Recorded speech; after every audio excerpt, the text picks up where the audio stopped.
Well, we have new information about a murder on board a DART train in the Arts District of downtown Dallas Sunday.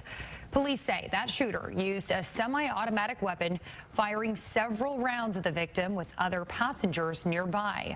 We know the suspect's identity, but the victim's next of kin has not yet been notified. We also know the suspect wore a mask before and during that shooting.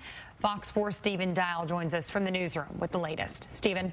Hannah, the new details of this murder is a bit disturbing, and it appears that there was no confrontation between the gunman and the victim before 9 shots were fired on the train. The shooting happened Sunday around 6:45 in the afternoon. The gunman has been identified as 27-year-old Harrington Hurdle.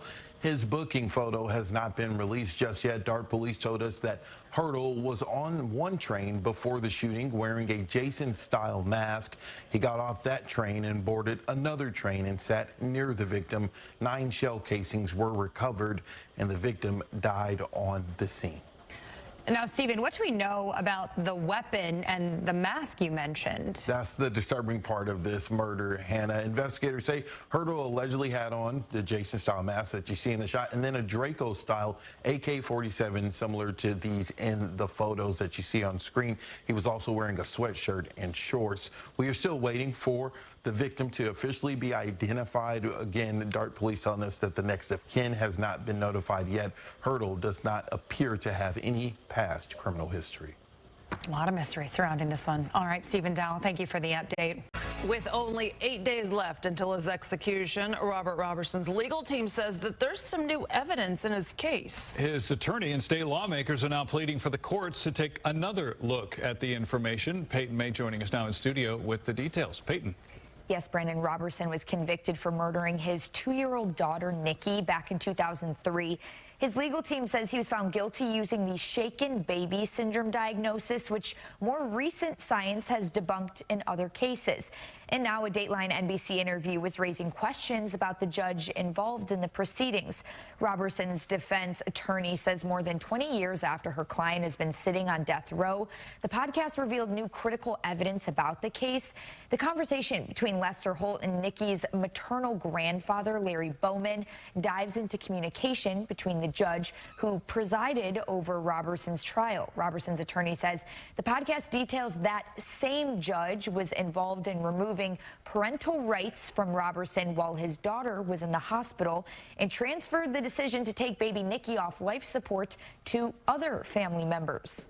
There was this rush to do this so they could pronounce her dead and get an arrest warrant for her father, who has been barred from the hospital, doesn't know what's going on, finds out his daughter is dead because he's arrested. The attorney has filed multiple appeals citing new evidence in order to get Roberson a new trial. She alleges a conflict of interest if it's true the same judge made the decision to remove parental rights from Roberson and presided over the case. Now, in the meantime, a bipartisan group of state lawmakers has been fighting to halt Roberson's execution, a move that was temporarily successful last year. With Roberson scheduled to be executed on October 16th, state lawmakers are planning to visit him this afternoon. The bipartisan group advocating for his innocence plan to pray with him and make sure he knows they're there for him. Reporting, I'm Peyton May for Good Day. Hey, welcome back on this Wednesday morning. It's 8:39. 2 country music stars are facing some health challenges. One is recovering from emergency surgery. For the latest on those country music headlines, we go to Tara Ward and Ryan Fox, hosts of 99.5 The Wolf. Good morning, guys. Good morning, Brandon. Happy Wednesday, my love. Happy hump day. Country music icon Dolly Parton. We talked about this yesterday. She postponed her Las Vegas residency so she could undergo a few medical procedures, but then her sister asked fans to pray for Dolly, and everyone was kind of like, oh my goodness, what happened? She totally freaked us out, and it turns out, thank goodness, she's reposted to let us know she just really wanted everybody praying for Dolly and that she's just under the weather. But I'm not going to lie, and I know Lauren probably freaked out too. We love Dolly so much. It scared all of us. But I think she just got some health things. She mentioned that she needs to have some surgeries and she'll be back to good. But yes, prayer is a good thing, but I think their sister made us all feel really afraid about the whole thing. Yeah, we had to calm Lauren down quite a bit this morning. Yes. Oh, yeah. So fans are also sending get well wishes to Texas country superstar Cody Johnson after he ruptured an eardrum. Is that right?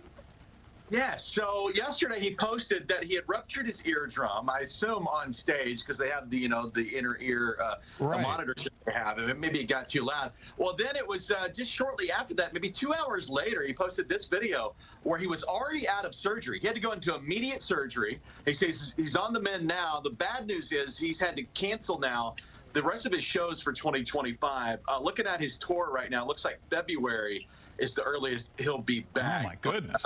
I mean, we're in the business where our hearing's very important, Brandon, and radio and TV. And of course, when you're a musician, it is too. So I can't imagine how scary that was for him to go through. But we're certainly sending well wishes to Cody Johnson to get well. They're very scary. Well, yeah, because we wear the little earpieces. I know you guys have the big headphones, so you're probably worried too. You put them on and somebody cranks up the volume. We gotta have it. We gotta have it. Yeah. Yeah. All right, so turning now to a Texas favorite, Friday night football and marching bands. Want to take a look at Wiley East High School Band. It is the latest entry for our Turn It Up for Texas contest. Sounding and looking good, guys. Yeah, we are celebrating. We noticed all summer long and all school year long, the bands always work so hard. So our friends over at Kroger teamed up with you guys and us to reward them with $1,000. It's Turn It Up for Texas. And we've been having a lot of fun with this. Boy, there are some talented band kiddos in DFW. $5,000 we give away so far. And you post your video, you tag it with that Kroger DFW at 99.5 The Wolf DFW, tag Good Day Fox 4 and the hashtag Turn It Up for Texas. Another $1,000 winner this Friday. It's gone. Awesome. Hey, I'm totally jealous of you, Ryan. The Mavericks apparently took over Cowtown, and you and your son got to go see the game. It was so good. It was so good. It was my son Landon's first basketball game ever, first NBA game. He's 8 years old.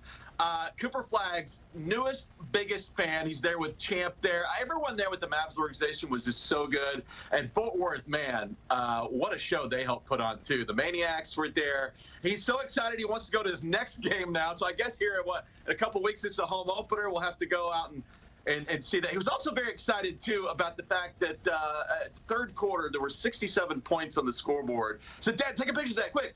6-7, Dad. 6-7. Yes, so he was excited about a lot of things. Way to go, Mavs. Very excited about Cooper Flagg. He is the real deal, Brandon. Oh, my gosh. At least you guys know what that is. I said that to Evan this morning. He didn't even get it. So. Oh, Evan, honey. Evan, 6-7, Evan. All right. So you can listen to Tara Ward with Ryan Fox on the all-new Wake Up with the Wolf show, 5 to 10 a.m. on 99.5 The Wolf. See you guys. Have a great day. I love. Have a great day. Texas Tech changing up its look. And that's not really, going over too well with a lot of people. No, yeah, so University unveiled a new logo for next year, but it's really like the old logo, which is kind of confusing. They're saying it's a logo, the school's double T logo, now flatter than the previous tri-colored logo that they had. There's variations of Tech's Red Raider, Guns Up logo as well. Texas Tech fans, it seems like, for the most part, not too happy with the change. Some saying it looks like they asked ChatGPT for a new logo. Another person saying Lubbock's elementary school students could have created a better logo. Others say, is this Cracker Barrel all over again? Sounds like it.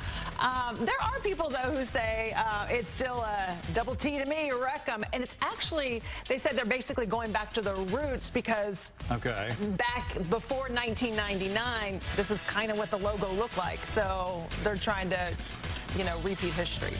So go back. Yeah. Well, what that do you ain't think? working. Apparently not. No. We've been asking our viewers all morning long, and our viewers aren't liking the new logo, that's for sure. It looks like 10% new logo. Oop, 91% say, like the old one. Just a bit weighted. We just don't like change, I think, No, period. stop changing things.